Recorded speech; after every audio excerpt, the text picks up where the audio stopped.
Governor Henry Gongando Waminal miduyog sa pag-welcome kang new Mars Medical Center Chief Urbes Tundo. Ani ang madetalye.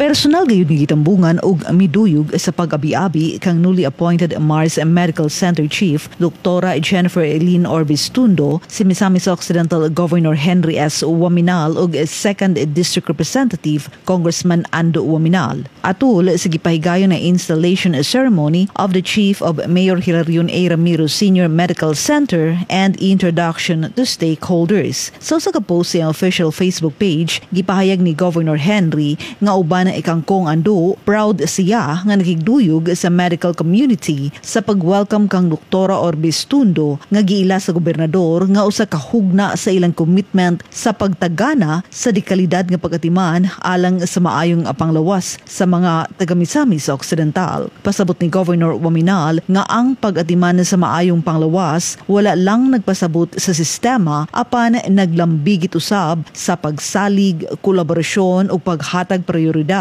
sa mga pasyente. Pasalig sa gobernador nga ubos siyang administrasyon ipadayon ang pagpaligon sa mga hospital, pagpalambo sa mga pasilidad ug pagpauswag sa serbisyo aron masiguro nga ang matag misamisnon makadawat sa serbisyong gikinahanglan. Pahayag ni Governor Henry uban sa pagpaabot sa iyang mga pahalipay kang Dr. Orbis Tundo, ubos sa liderato sa bag-ong Mars MC Chief ug uban sa nagkahiusa nga paningkamot sa iyang administrasyon mapatukod ang usa ka mas ligon, mas himsog ug mas progresibo nga Misamis Occidental. Panapos ni Governor Waminal alang kang Dr. Jen, we stand with you in this mission. Kasamtangan sa pagpaabot sa iyang mga palipay kang Dr. Jennifer Eileen Orbis Tundo, may apila usab si Congressman Ando Waminal ngadto sa tanang medical ug non-medical personnel sa Mars MC sa pagsuporta o paghatag sa ilang kinatibuk-ang kooperasyon sa bagong Medical Center Chief. Pahayag ni Kong Ando sa iyang official social media platform, samtang gisaulog ang pagtubo sa Mars gikan sa usa ka gamay kaayo nga hospital ngadto sa pagka-medical center ubos sa pagdumala ni Dr. Jesus Martin Santiago III ug uban sa suporta ni former Congressman ug karon Governor Henry Waminal aduna pay daghang butang nga angay himuon aron bugos nga maimplementar ang naaprubahan ni atong 2018 pa nga RA 11563 o ang Waminal Law nga nagpataas sa bed capacity sa Mars MC ngadto sa 1,000 beds. Gibutyag usab ni Kong Ando nga gipasalig nila ni Governor Waminal ang suporta sa ilang administrasyon ngadto kang Dr. Orbis Tundo